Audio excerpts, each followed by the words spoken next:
Grief. It's a universal experience. It's inevitable, it's deeply human, and profoundly personal to each person. Sooner or later, each of us will face it in some form. Yet, no matter how inevitable it may be, nothing truly prepares you for the moment it does arrive. For most of my life, grief felt like something at a distance. I had seen others experience it, family members, mourning friends, relatives, or the collective sorrow at the passing of public figures or celebrities. People like Rick Mail and Alan Rickman, who I deeply admired and saw as little role models. It did hurt to a point. It was sad that they were gone, but I never knew them. I, had no dealings with them. They were not my family. They were not my loved ones. These moments, while emotional, never touched me in a deeply personal, soul-shaking way, but that changed this year. In just the space of 6 months from my last video to now, I've lost the two most important women in my life, my mother and my grandmother. The grief that followed wasn't just emotional, it's been disorientating. Life has stopped, time has slowed, everything I know felt suddenly different. My mother was my hero, she was warm, vibrant, lovable, the heart of every room, and I just miss her smile. My grandmother was our family's cornerstone, the matriarch, wise and silly, resilient and just endlessly kind, always slipping you a fiver if you needed it. Their loss just left a silence I'm still learning how to deal with.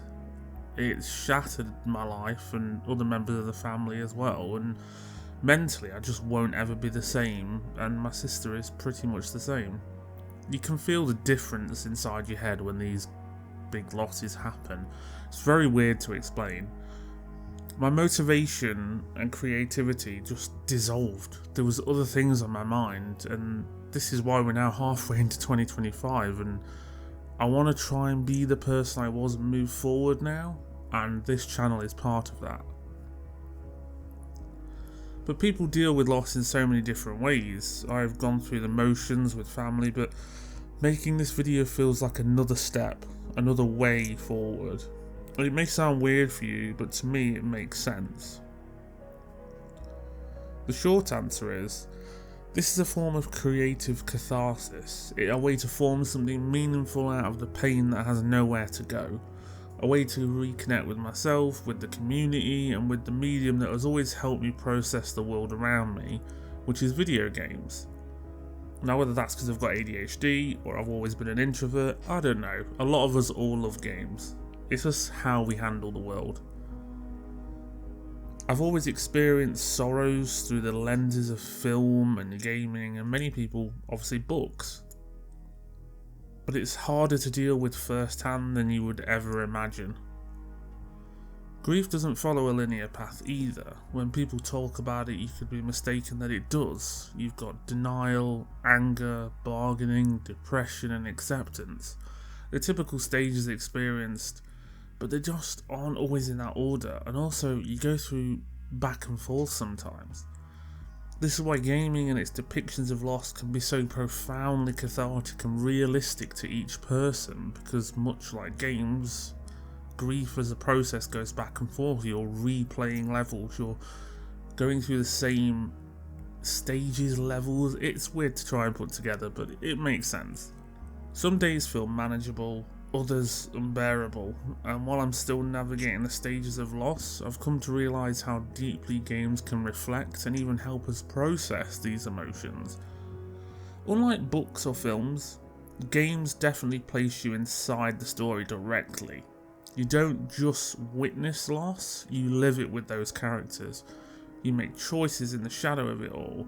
You grow through it, sometimes without even realising, by just seeing how the people inside the digitally constructed worlds adapt to their own sorrows, which were written by brilliant people and directed and developed by other brilliant people. So yeah, this video is both a tribute and an exploration of grief. A way to share my experiences while diving into how grief is portrayed one of the most powerful and immersive storytelling mediums we have, which is gaming. Whether you've experienced loss firsthand, parental, or a child, or anything in between, it's something still ahead of you, potentially, and my thoughts are with you either way. Games and grief are more intertwined than you might think or they appear, and in this space where storytelling becomes action and empathy becomes interaction, we begin to understand grief not just as a concept but as something we can play through, navigate, process, and eventually carry forward with us. It will never leave you, and it's a silent passenger till you finally join those we lost. So, without further ado, welcome back to Void Retro, everyone.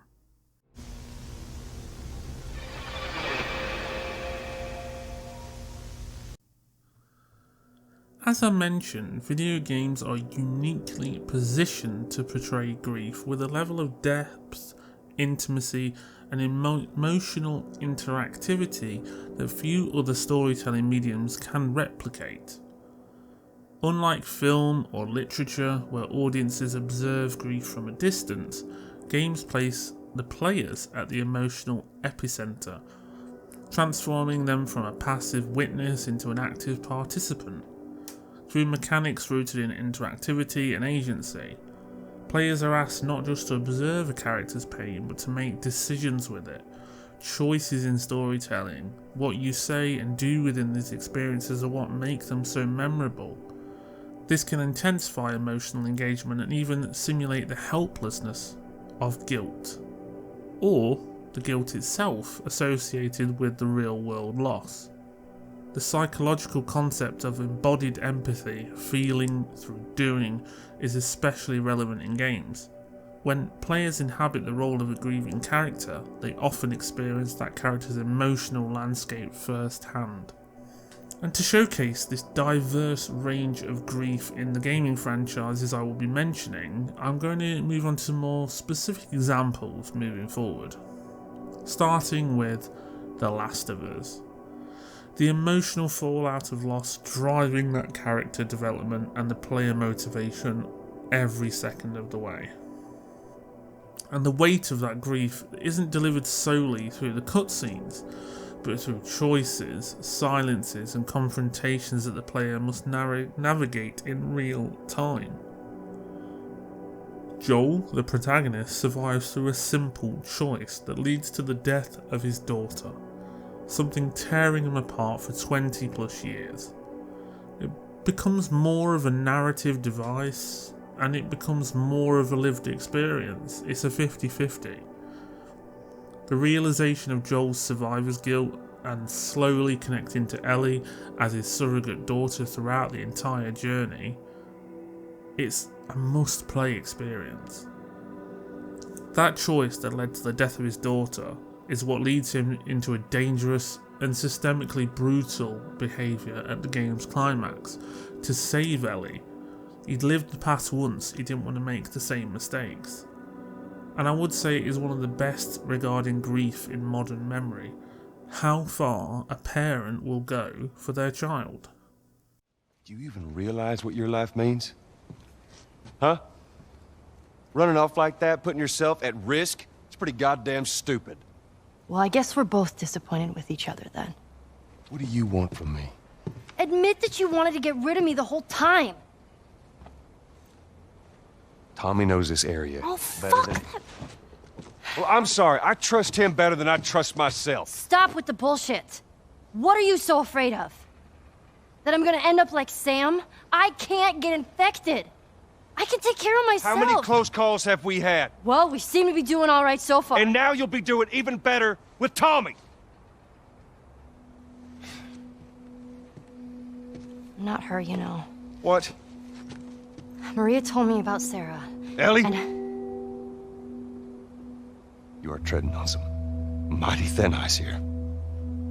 I'm sorry about your daughter, Joel.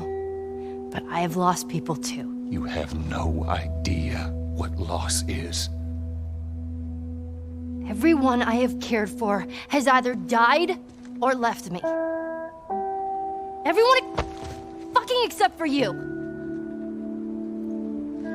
So don't tell me that I would be safer with someone else, because the truth is I would just be more scared.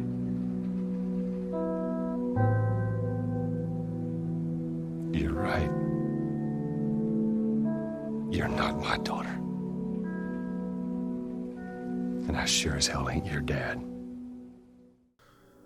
Games also excel in capturing the non-linear nature of grief. Titles like Hellblade, Senua's Sacrifice, and also its sequel, or Silent Hill 2, use fragmented storytelling, distorted perspectives, and shifting environments to reflect how trauma and mourning can manifest, often as cycles of memory, guilt, and unresolved emotion.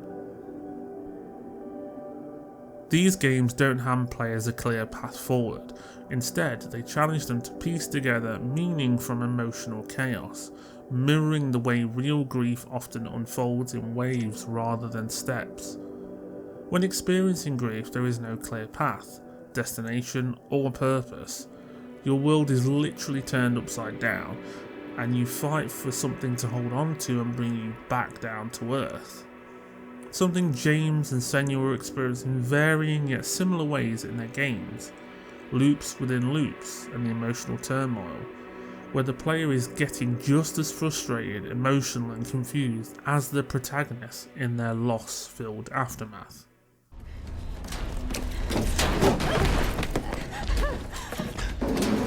Come on, hurry!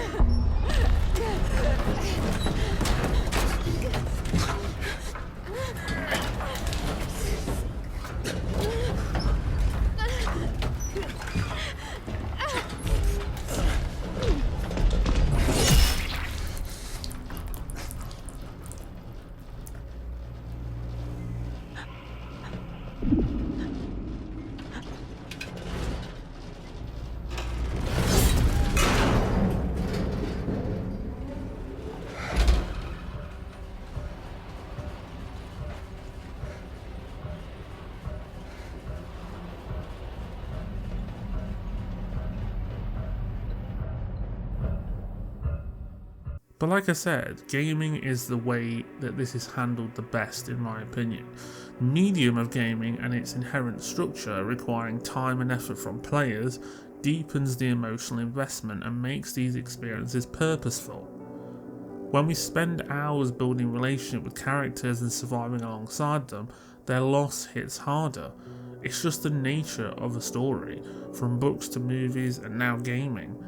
I mean, I remember things like Mass Effect 2 and choosing who would essentially die. Like, that was such an impactful decision, and that was on like the 360 era. Another prime example I want to talk about is Evil Within 2, which is similar to The Last of Us 2, but in a more of a horror sense. A father's desperate journey to save his daughter is laced with personal trauma and past loss, with the emotional stakes increasing as the game progresses. Moving that loss to hope and then to further loss. It's a horrific filled loop.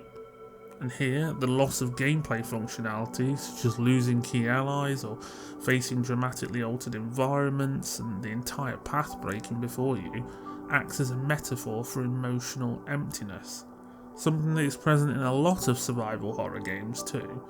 But the entire world of Evil Within shifts inside the minds of its victims, creating horror from loss, anger and desperation. That's what the series is known for. The narrative focus on the realisation that Sebastian's daughter never perished in that brutal fire, even before the first game, gives him a sense of hope, a beacon in the darkness. But ultimately, one loss leads to another, much in life. It's a must-play experience, and it's definitely about life and death.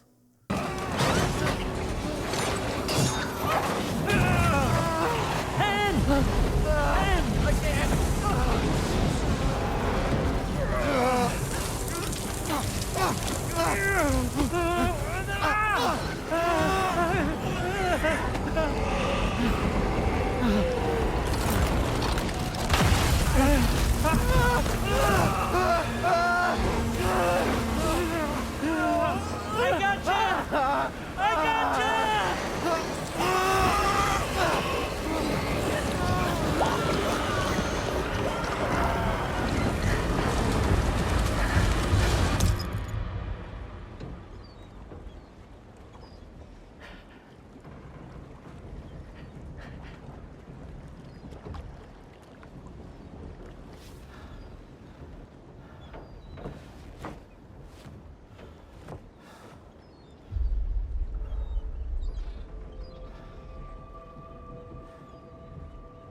just like that, the tar took my boy, and my hand along with him. Grief in games isn't only narrative either, it's systemic.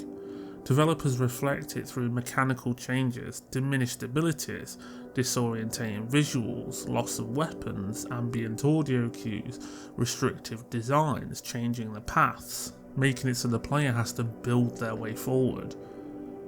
And a great example of this is Death Stranding. The loneliness of traversal across barren landscapes paired with the weight of literal and figurative burdens builds an atmosphere that communicates mourning and isolation through every step, reconnecting the entire continent of America, or Australia in the sequel. You're building and rekindling past relationships, and the isolation of change is there, grieving is what is gone and moving forward in a positive sense. The sequel, like I said, retreads these in many ways, like explaining the nature of limbo with the nature of beaches, places ghosts inhabiting them or their souls, BTs are more aggressive, the world of Australia is more dangerous, which almost leads like a metaphor of Sam's internal conflict and depression over the loss of Lou. And that's a main plot point for the sequel's narrative, and something I really appreciate Kojima using to further Sam's story. People really do avoid loss of children in games for, fair points, but it always hits harder. A man constantly battling life and death, a repatriate, literally unable to die and burdened to live while losing his loved ones over and over again. I mean, it sounds so dark, but it's done in such a beautiful way. And like I said, some games use repetition, memory loops or flashback mechanics to simulate how we process the grief, replaying moments, longing for alternate outcomes or reliving trauma in different emotional states. And films do this as well. These systems mimic the recursive nature of mourning, how when we return to certain memories, sometimes obsessively, in hopes of understanding or changing them, which is something I've dealt with about feeling unfair, or what if I did this differently, would we have lost this person? You just beat yourself up about it, and at the end of the day nothing can change.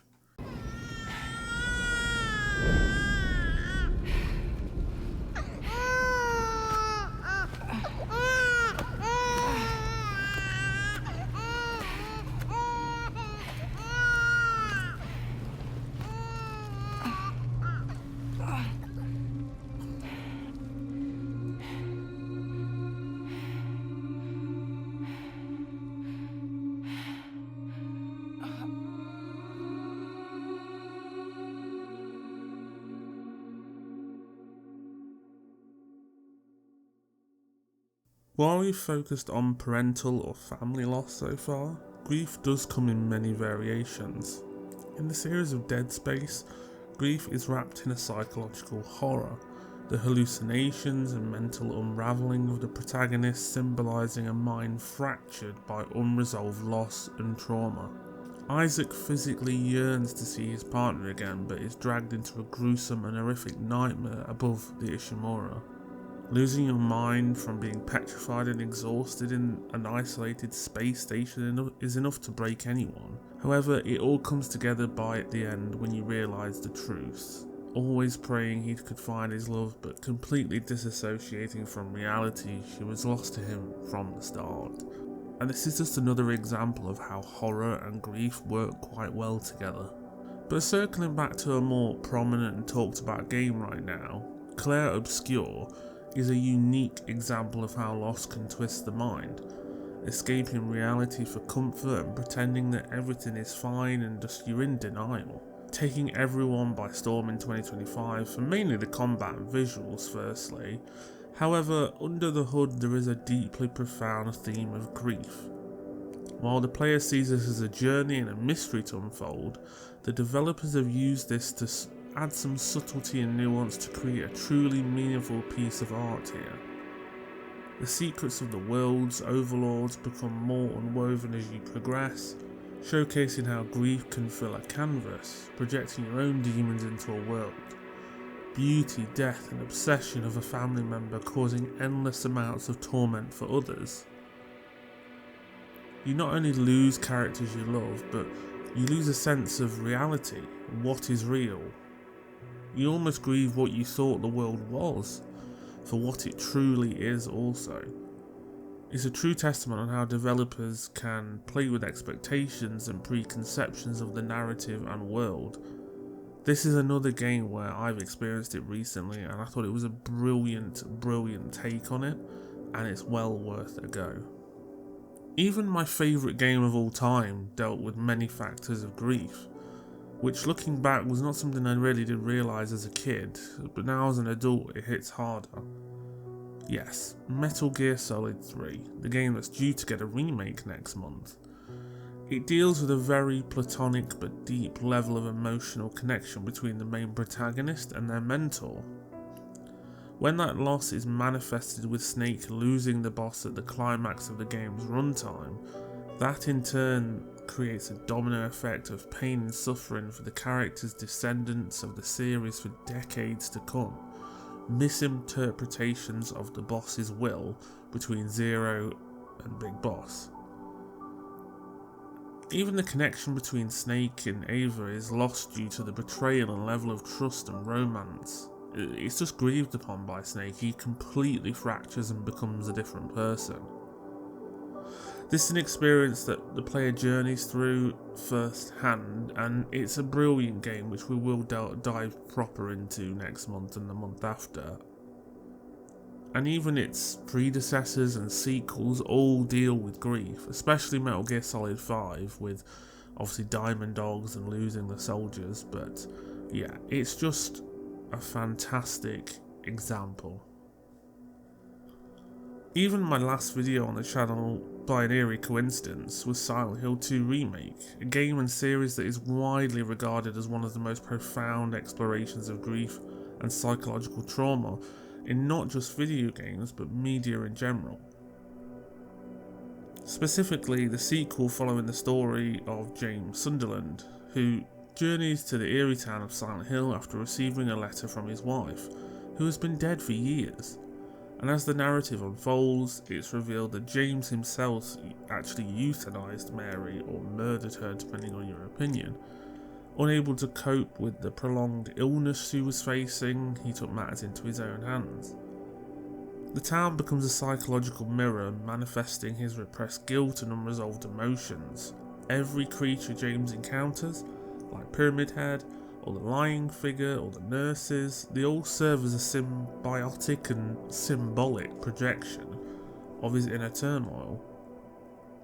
Silent Hill 2 transforms grief into a lived, interactive experience, one that challenges players not just to understand James's pain, but to confront the complex and often conflicting emotions that come with the profound personal loss.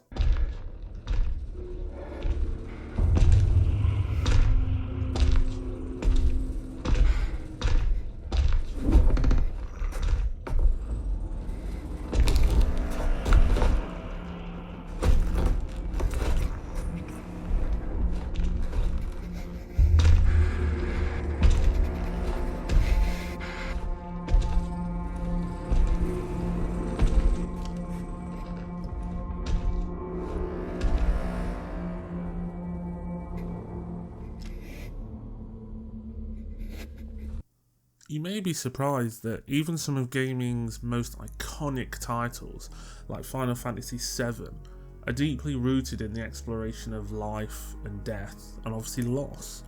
And its modern reimagining through the remake trilogy not only preserves that theme, but expands upon it in hauntingly powerful ways. Final Fantasy VII Remake and Rebirth reframe the original story through a more intimate psychological lens, placing greater emphasis on preemptive grief, something that me and my sister and my family generally went through recently. And that's the emotional weight of knowing something or someone is going to be lost and feeling utterly powerless to stop it. No matter what you do, they will be lost to you. From the very beginning, there's a palpable tension woven through the narrative. Cloud and Aerith and others are not just reacting to the present struggles, they're slowly becoming aware, consciously or not, that the futures are being shaped by a force beyond their control. The mysterious whispers. acting as enforcers of destiny, making it clear that the path these characters walk is being manipulated to preserve events that fans of the original already know by heart. And it's that meta-awareness, this slow creeping recognition of what's coming, that makes the emotional impact so uniquely intense. In the remake, these familiar moments take on new meaning. Aerith's quiet resolve, her uncanny empathy, and the way she carries herself, calm yet distant, suggests she knows what lies ahead. But there's an unspoken tragedy in her gaze, a feeling that she's already made peace with her fate and no one else has accepted it. And this creates a powerful emotional dissonance, where players and characters alike begin to mourn the loss, even though it hasn't already happened. But it feels unavoidably close. And by the time you reach Rebirth, that emotional undercurrent becomes a tide. Relationships deepen, trust is built, and all the while the spectator of destiny grows heavier. The game doesn't just tell a story of companionship or heroism, it lets you feel the weight of the connection in the face of inevitable separation. For long-time fans, this creates a surreal kind of tension, hoping that maybe, just maybe, things could change, even as the world determined to keep the original tragedy intact. And if you've played Remake and Rebirth, you know how both of them end and how it plays with expectations. Together though, Remake and Rebirth don't just explore grief in a traditional sense, it's more of a reactive sense. They capture the anticipation of loss and the quiet gnawing ache of the lives moments before tragedy strikes, the build-up, and they blend nostalgia, memory, and emotional times into the narrative, where grief isn't something that only follows death but often precedes it, and where the most human response is not denial but the courage to keep moving forward anyway. Now, while this all may sound very bleak and negative and sad, making you feel turned off almost by its subject matter, the loss and the essential motivator for humans, it does drive us forward, as does it with characters in gaming. Most importantly, something we need to address is that games can be also therapeutic, even when dealing with dark subject matter or head-on horrors. Through emotional catharsis, they offer players a safe space to explore grief, symbolically or metaphorically. Some players use these experiences to process personal loss, while others gain language and perspective they didn't previously have. Though not a substitute for therapy in any sense of the word, the emerging field of game-based mental health support has begun recognising that the role games can play in helping individuals articulate and work through difficult emotions. Much like gym may help with physical representation of mental health, like going to the gym it helps your mind and body. These kind of creative instances of games where grief is at the forefront, it can help you in a very therapeutic way. And whether that's through subtle mechanics, narrative arcs, or immersive world building, video games are proving to be one of the most powerful tools we have for exploring and expressing what it means to lose, and ultimately to continue to get stronger than ever. Remember, what doesn't kill you makes you stronger. Beyond the video games themselves, communal reflection often emerges in response to grief-focused narratives. Online communities form around shared experiences, whether discussing story outcomes or relating to personal stories inspired by the game's theme. For example, the community around The Last of Us, for instance, has evolved into a place where players openly discuss their own experiences with loss, trauma and healing, using the game as a common language for difficult conversations.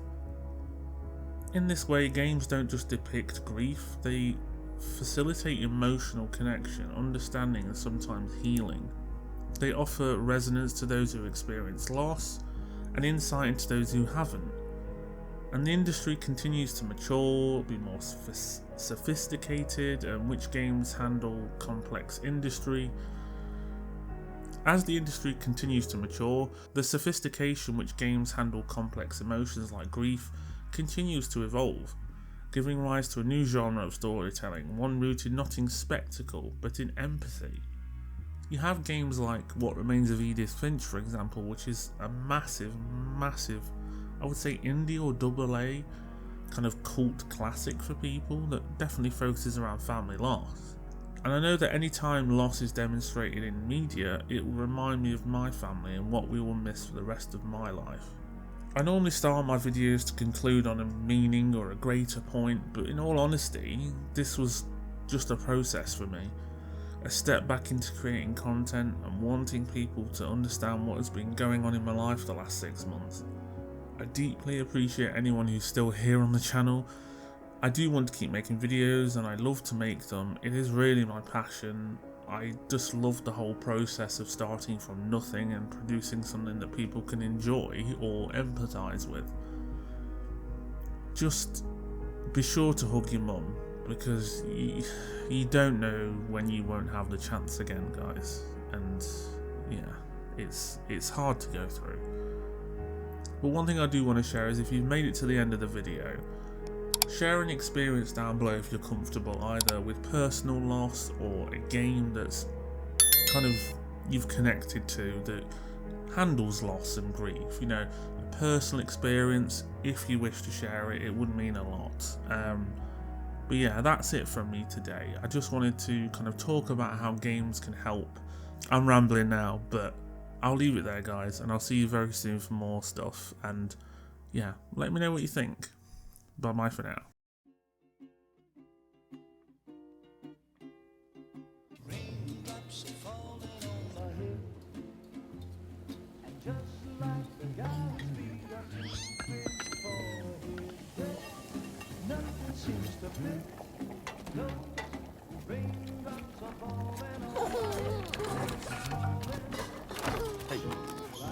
Not bad, little porter. Not bad at all.